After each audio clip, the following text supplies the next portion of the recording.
Hello everyone, you're on the GeekBox YouTube channel. Today you will find out how to add Kasa to Google Home. Let's go. Open App Store or Play Store.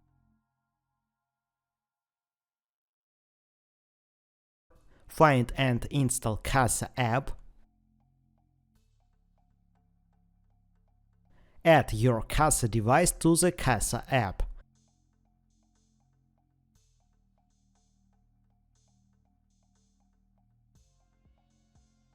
After that, open the Google Home app.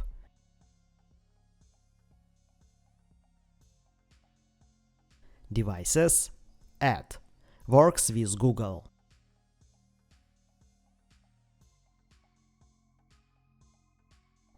Find Kasa. Continue. Link your Kasa account to your Google Home account. After that, all devices from Kasa app will be added to the Google Home app. That's it. Now you know how to add Kasa to Google Home. Thanks for watching. Please like and subscribe to the channel. Good luck and see you soon.